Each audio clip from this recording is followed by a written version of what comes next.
क्योंकि जो देखिए जो इतिहास में दर्ज है उसको आप झुटला नहीं सकते हैं। औरंगजेब को लेकर अगर इतिहास में जो बातें कही गई हैं उसको आप झुटला नहीं सकते, उसको आप मिटा नहीं सकते हैं। आप उसे कितना भी जालिम, आक्रांता, ये सब आप बताने की कोशिश करें क्योंकि इससे आपकी राजनीतिक रोटियां आप सेक रहे हैं। लेकिन मुझे आप बताइए कि जो औरंगजेब ने जो अच्छे काम किए, आप अब ये बताइए कि वो तो एक 49 साल उसने शासन किया, तो वो अपनी कब्र, अपना मकबरा बहुत आलिशान, बहुत बेहतरीन बनवा सकता था, लेकिन उसकी उस वक्त की कीमत जो है 13 रुपए थी कब्र की कीमत, क्योंकि मिट्टी से बनाई गई थी। वो तो बाद में जो ब्रिटिशर्स आए उनके बाद उसको जो है वो पक्का बनाया गया मकबरा। मतलब आप सादा सिंपल एक बादशाह दिखाने की कोशिश कर रहे हैं कि बिल्कुल जो है औरंगजेब बिल्कुल एक सिंपल से एक इंसान की तरह हुक्मरान थे, तो वैसे तो मोदी जी भी अपना सादा सिंपल दिखाते अपनी जिंदगी को। नहीं, देखिए, एक शासक और एक राजनेता, इसमें ये बिल्कुल अलग अलग चीज़ें हैं। देखिए, हम एक डेमोक्रेटिक सेटअप में हैं जहां पर जवाबदेही है, यहाँ राजा और प्रजा नहीं है। मोदी जी अपने आप को राजा भले ही बताने की कोशिश करते हो कि मतलब वो, लेकिन वो राजा नहीं है और ना ही हम प्रजा हैं। एक डेमोक्रेटिक सेटअप में हैं हम, वो हर चीज़ के लिए आंसरेबल हैं। यहाँ पर प्रजा राजा है, यानी कि उसने चुनकर भेजा है, उनकी जिम्मेदारियाँ हैं, वो जवाबदेह हैं। लेकिन उस वक्त जो शासक हुआ करते थे, मैं ये नहीं कह रही कि वो सारे जालिम थे, सिर्फ जुल्म करते थे, उनके दौर में भी फले फूले हैं। अगर ऐसा ही होता तो बताइए मुगलों ने कितने साल शासन किया है हिंदुस्तान में। अगर ऐसा होता तो, और वो इतने ही जालिम होते कि वो हिंदुओं को मारते, जिस तरह की भ्रांतियां व्हाट्सएप के जरिए फैलाई जाती हैं कि हजारों को एक एक दिन में मारा करते थे, तो उस वक्त की आबादी हिंदुओं की, उस वक्त की ब्राह्मणों की आबादी कितनी थी? तो अब तक तो उनका नामो निशान नहीं होना चाहिए था। फिर तो नागपुर के लिए कौन जिम्मेदार है, नागपुर हिंसा के लिए? देखिए, नागपुर जिम्मेदार सीधे तौर पर वहाँ का शासन प्रशासन है, बजरंग दल है, वहाँ VHP है, सीधे तौर पर वो लोग जिम्मेदार हैं। आप नीतीश रानी लगातार जहरीला, विवादित नहीं, जहरीला सीधे तौर पर बोलिए, जहरीला बयान वो दे रहा था। लगातार वो ये कह रहा था कि सरकार तो अपना काम करेगी, लेकिन जब बाबरी मस्जिद हुई थी तब कार सेवकों ने अपना काम किया था। तो आपने क्या कहा? आप उकसा रहे हैं, आप कह रहे हैं सरकार और कानून जो करेगा वो करता रहेगा, लेकिन आप कार सेवा की तरह चढ़ जाइए, आप मतलब उसको उखाड़ कर फेंक दीजिए।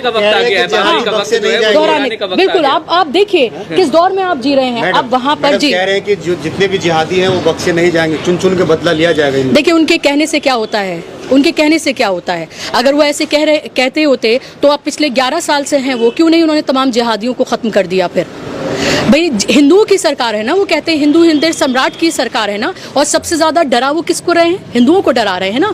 होली पर उन्होंने क्या किया? होली पर उन्होंने मुसलमानों को नहीं डराया, होली पर उन्होंने हिंदुओं को डराया कि आप अगर निकलेंगे तो ये हो जाएगा, मुसलमान आपके साथ वो कर देंगे। तो मुसलमानों से हिंदुओं को डराने का काम कौन कर रहा है? हिंदू हृदय सम्राट नरेंद्र मोदी जी, योगी आदित्यनाथ, जो उनकी 56 इंच की छाती है, वही कर रहे हैं ना ये सब कुछ। संगीतकार मनोज मुंतशिर कह रहे हैं कि शौचालय बना दो, सब काम खत्म। वो अपनी ख्वाहिश पूरी कर लें, वो अपनी ख्वाहिश पूरी कर लें, और फिर उसके बाद, क्योंकि देखिए अगर वहाँ से कब्र हटा दी जाएगी और वहाँ अगर शौचालय बना दिया जाएगा तो जितने भी देश के मसले मसाइल हैं वो सब कुछ हमेशा के लिए ख़त्म हो जाएंगे। तो एक बार वो अपनी दिली ख्वाहिश को पूरा करके देख लें। और कौन रोक रहा है? केंद्र में उनकी सरकार है, राज्य में उनकी सरकार है, तो उनको कौन रोक रहा है? डबल इंजन की सरकार है ना। और वहाँ पर महाराष्ट्र में तो वो भारतीय जनता पार्टी, अकेली पार्टी जो है वो इतने बड़े बहुमत से आई है कि उनको दूसरी पार्टियों की इतनी ज़रूरत भी नहीं है। देवेंद्र फडणवीस लगातार इस तरह के बयान दे रहे हैं कि कब्र को हटाया जाए, ये उनकी भी ख्वाहिश है, लेकिन वो कह रहे हैं क्योंकि हाँ ASI का संरक्षण उसको प्राप्त है तो कानूनी वो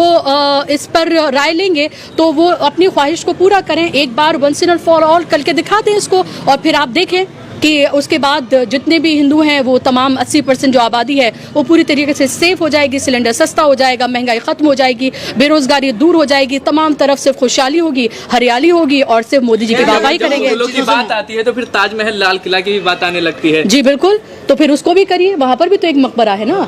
तो ये देखिए, ये एंडलेस है, कभी उसको ताजमहल बताएंगे, कभी किसी और चीज़ को करेंगे, वहाँ से कमाएंगे भी, ठीक है, वहाँ से कमाएंगे भी, उसका संरक्षण भी करेंगे, उसकी मेंटेनेंस भी करेंगे। लेकिन जो व्हाट्सएप के जरिए जो तमाम चीज़ें लोगों तक पहुँचाई जाती हैं वो नफरत कहाँ से परोसेंगे? तो यही तमाम खबरें तो है ना, यही तमाम खबरें आपके व्हाट्सएप के जरिए हर रोज़ आपके घरों तक पहुँचाई जाती हैं, और घरों तक पहुँचाकर आपके दिमाग को कुंद कर दिया गया है। आपको पढ़ाई से दूर किया जा रहा है, आपको किताबों से दूर किया जा रहा है, आपको रीजनिंग से दूर किया जा रहा है ताकि आप सवाल ना पूछें। सवाल पूछेंगे तो मोदी जी मुश्किल में आएंगे, मोदी जी मुश्किल में आएंगे तो जाहिर सी बात है कि फिर क्या होगा। जो जितने 400 पार की बात करते थे 240 पर सिमट गए, और तब सिमटे जब इलेक्शन कमीशन उनकी पार्टी बनकर काम कर रहा है, संवैधानिक संस्थाएं उनके साथ हैं, लेवल प्लेइंग फील्ड कोई विपक्ष के पास नहीं है, कुछ नहीं है, तब ये सब कुछ हो रहा है। तो आप ये समझिए कि अयोध्या हार गई, इसकी टीस है उनके दिल में बहुत कि वो अयोध्या हार गए। वो अयोध्या जिसको उन्होंने लेबोरेटरी बनाया पूरे देश में नफरत फैलाने के लिए, वो अयोध्या वो हार जाते हैं। नागपुर में जो हिंसा हुआ उसके पीछे किसका हाथ हो सकता है? देखिए हाथ किसका है, ये तो ट्रिगर किया जा रहा है ना।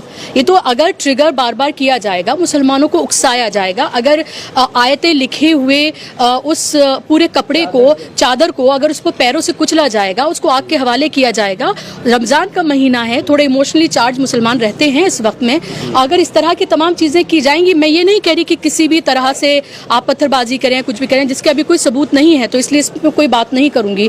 लेकिन ये जरूर है कि जो तमाम चीजें बार बार की ही इसलिए जा रही हैं कि उसका जो ट्रिगर इसलिए किया जा रहा है, ताकि प्रोवोक किया जा रहा है ताकि मुसलमान इसका जवाब दें, और जवाब देंगे तो दंगे भड़केंगे तो मुसलमानों को और गिरफ्तार किया जाएगा। और अभी भी आप देखिए जहां कहीं भी कुछ भी होता है, जालिम मजलूम भी मुसलमान है और जालिम भी उसे बताया जाता है, गिरफ्तार भी वही होता है और जुल्म भी उस पर होता है, घर भी उसके ढाए जाते हैं और गिरफ्तार भी उसी को किया जाता है।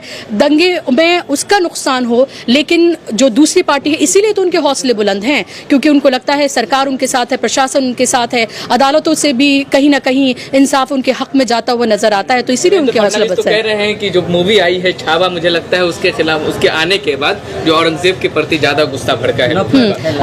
अगर ऐसा है, उनकी बात इस एक बात से तो मैं उनकी अग्री करती ही हूँ, तो फिर बार बार प्रोपेगेंडा फिल्में क्यों बनाई जा रही है, क्यों सरकार उसको प्रमोट करे? कश्मीर फाइल्स को किसने प्रमोट किया था? नरेंद्र मोदी ने।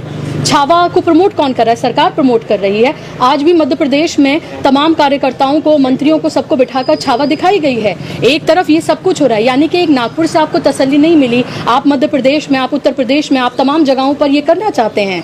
तो यही उनका मकसद है, यही वो करना चाहते हैं। और इस तरह की प्रोपेगेंडा फिल्म्स को बनाने का मकसद ही सिर्फ है ये है। और अगर ऐसा है तो फिर आप फिल्म मेकर्स से सवाल पूछिए, जहां कहीं भी फिल्म वो चल रही है छावा, उसको बैन करवाइए, उसको बंद करवाइए और कहिए कि ये इतिहास से छेड़छाड़ की गई है इस फिल्म में, कहिए आपके इसके जरिए नफरत फैल रही है और इस तरह की फिल्में आगे नहीं बननी चाहिए। नीतीश राणे कह रहे हैं कि ये जो दंगा हुआ संयोजित था, क्योंकि अगर आप देखेंगे तो मुसलमानों की कोई नुकसान नहीं हुआ, जो सब दुकानें टूटी हैं, गाड़ियां जली हैं, सब हिंदुओं की हैं, ट्रक के ट्रक, पुलिसों पर हमला हुआ। सुनियोजित तो था, लेकिन ये दूसरी तरफ से सुनियोजित था, लगातार ट्रिगर किया जा रहा था, लगातार भड़काया जा रहा था, भड़काऊ भाषण जो है वो लगातार दिए जा रहे थे। और नीतीश राणा